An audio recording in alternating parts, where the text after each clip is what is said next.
खुलुमबाय नोंथांमोनखौ आंनि इउट्युब चेनेलाव बयखौबो बरायनाय जाबाय। आङो दिनैहाय नोंथांमोननि गेजेराव मोनसे गोदान भिडिअ लानानै फैदों। बे भिडिअनि गेजेरजों नोंथांमोननो माखासे गेदेरथार खौरांफोरखौ होनो लादों। फारियै नायलांदो। 1 नाम्बाराव दङ। बिटिआरआव इउपिपिएल, बिजेपि आरो जिएसपि जथायै सोरखार सालायबाय थानाय समावनो गुबुन गुबुन राजखान्थि दोलोनिफ्राय मैया 10 अक्ट'आव इउपिपिएल दोलोनि सामलायनाय आदर्श नेमखान्थिफोरखौ मोजां मोननानै इउपिपिएल दोलोआव हाबफैनायखौ नुनो मोन्दों।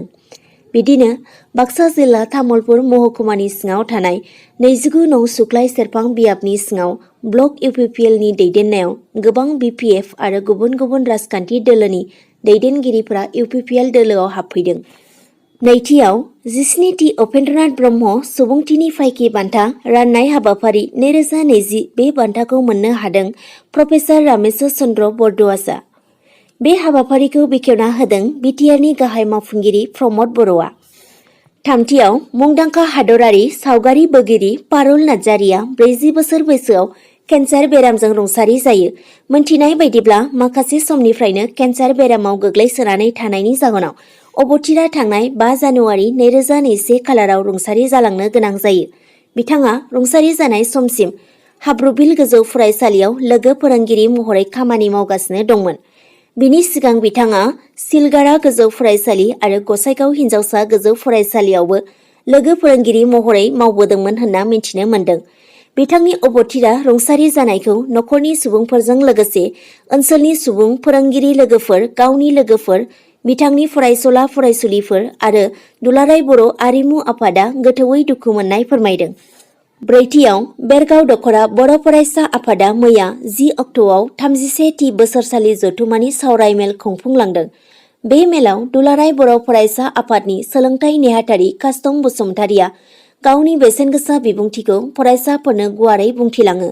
जेरैहाय बिथाङा बुंदों, फरायबाय थानाय लाइमोन सेंग्रा सिख्ला फरायसाफोरानो नखर, हारि आरो हादरनि देरसिन सम्पति। बेनिखायनो नोंसोर मोजां जाथारनांगोन। बाथियाव तिनिसुकिया जिल्लायाव सासे हौवाया जौ फेनानै गावनि बिसि आरो फिसाजोखौ बुथारदों आरो गावबो राइजोफोरजों बुजानानै थैनो गोनां जायो। खौराङाव मिथिनाय बायदिब्ला फिसायनि मुङा जितेन सावथाल होनना मिथिनो मोन्दों। दथियाव दुलाराय बर' फरायसा आफादा बर' हारिनि सोलोंथाइ, रांखान्थियारि, हारिमुवारि आरो धोरोम गासैखौबो जौगानायनि थाखाय राफोदै हाबा मावगोन होनना खोरोमदाव औवारी बिथाङा खौरांगिरिनि सिगाङाव बुंथिलाङो। मैया थांनाय 10 अक्ट'आव क'क्राझार जिल्लानि नायगाव दख'रा दुलाराय बर' फरायसा आफादनि खुगा 19थि 2 बोसोरारि जथुमा जानानै थाङो। बे जथुमायाव बाहागो लानानै दुलाराय बर' फरायसा आफादनि लेङाइ गाहाय नेहाथारि बिथां खोरोमदाव औवारीया बुंदोंदि दुलाराय बर' फरायसा आफादा बर' हारिनि सोलोंथाइ, रांखान्थियारि, हारिमुवारि आरो धोरोम गासैखौबो जौगाहोनायनि थाखाय राफोदै हाबा मावलांगोन होनना बुंथिलांदों। थांनाय 27 जानुवारियाव जानानै थांनाय बिटिआर गोरोबथानि 3थि क्लजनि सिमा बारायनाय लोगोसे गामि हाबदेरनाय आरो बोख्ल'नाया संबिजिरनि 6थि फारिलाइनि पेराग्राफ 14नि गेजेरजों कमिसन दानानै संबिजिर बायदियै मावफुंजागोन। बिनि सायाव जायफोर दैदेनगिरिफ्रा हेंथा बाथ्रा बुंदों बियो जेबो बान गोनां जानो हाया होननानै बिथाङा खौरांगिरिफोरनि सिगाङाव बुंथिलांदों। स्निथियाव ओडिशा रायजोनि सासे निखावरि आबादारिया गावनि आबादथिलियाव दै जगायनो थाखाय 2 किल'मिटार गोजानाव थानाय मोनसे दैमानि सेराव दै बोखांग्रा सोरखि फसंनानै आबादथिलिसिम दै जगायनायनि राहा खालामदों। बिथाङा बुंदों, आं सासे निखावरि सुबुं। अफिसारफोरखौ गोबां खेब इरिगेसननि राहा खालामना होनो खावलायसेयावबो जेबो मावनो गोसो गैयैयाव जोबथारनायाव आं गावनो बेखौ बानायदों होनना आबादारिया फोरमायदों।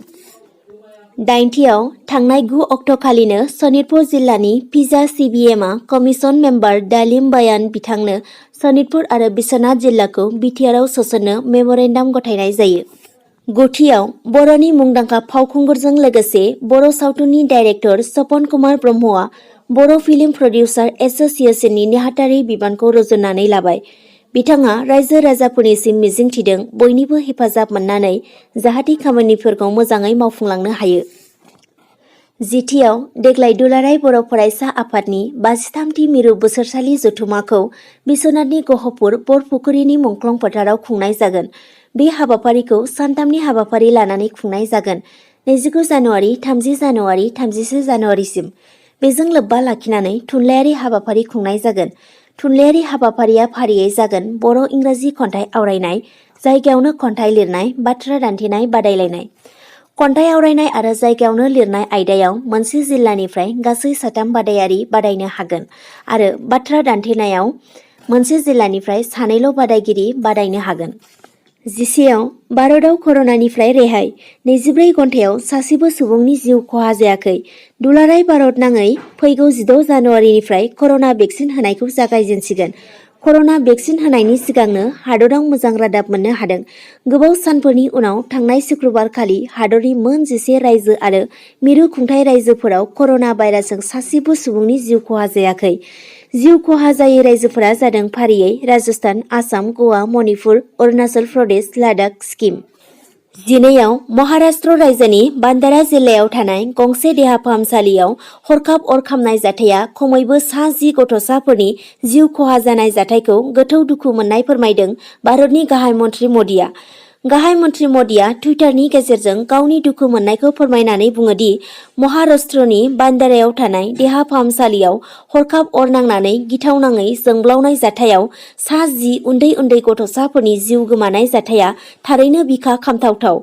जाथायाव जिउ गोमानाय गथ'साफोरखौ जों खोमानानै लाबाय होननानैबो गाहाय मन्थ्रिया गावनि दुखु मोननायखौ फोरमायो। 13आव थांनाय सनिबार बारायनि 9 जानुवारियाव आसामनि चिफ मिनिस्टार सन'वाल बिथाङा गं 25 पिंक कालारनि सिटी बासखौ गुवाहाटी सिटीआव गोदानै हगारो। आइजोफोरनि थाखाय आरो बैसोगोरा नोगोरारिफोरनि थाखाय फ्रि खालामना होनाय जायो। 14आव जम्मु काश्मीरनि श्रीनगरा बरफजों बुंफबदों। जायगानि सुबुंफोरा जेंनायाव गोग्लैनांदों। जम्मु काश्मीरनि श्रीनगराव हराव गोग्लैनाय बरफा हायेनखौ फुराफैयो। बिनि गेजेरजों गासै हायेनखौनो बरफजों खोबफबनाय महरै नुनो मोननाय जादों। थांनाय नभेम्बरनि गिबि सप्तानिफ्रायनो बेवहाय बरफ गोग्लैनाया जागायजेन्दों। गेजेर समाव हायेननि सुबुंफोरा बरफ गोग्लैनायनिफ्राय रेहाय मोन्दोंमोन, नाथाय आथिखालाव बरफ गोग्लैनाया जागायफिनबाय आरो जायगानि सुबुंफोरा बेजों जेंनायाव गोग्लैनाङो होनना खौराङाव मिन्थिनो मोननाय जादों। 15आव दानिया फैदो आइएसएल खौराङाव। मैया थांनाय 10 अक्ट'आव बेलासिनि 5 रिंगायाव जानाय आइएसएल जोलुर बादायलायनायाव चेन्नाईनि हेंथायै ओडिशाजों जानाय जोलुर बादायलायनायाव मोन्नैबो टीमा गल सोलायनो हायाखै। आरो मोनाबिलिनि 7:30आव जानानै थांनाय जेमशेदपुर एफसीनि हेंथायै केरेला ब्लास्टार एफसीजों जानाय जोलुर बादायलायनायाव जेमशेदपुर एफसीआ गरनै आरो केरेला ब्लास्टारआ गरथाम सोनानै जेमशेदपुर एफसीखौ फेजेनना देरहासार जानो हायो। आरो दिनै जानो गोनां आइएसएल जोलुर बादायलायनाया मोनाबिलिनि 7:30आव एटीके मोहन बेगनि हेंथायै मुम्बाइ सिटीजों जागोन। दिनैनि भिडिअ'आ बेखिनियानोसै। नोंथांमोना जुदि आंनि भिडिअ'खौ नायनानै मोजां मोनदोंब्ला लाइक, कमेन्ट, शेयार, साबस्क्राइब खालामनो दाबाव। एसेनोसै, गोजोन्थों।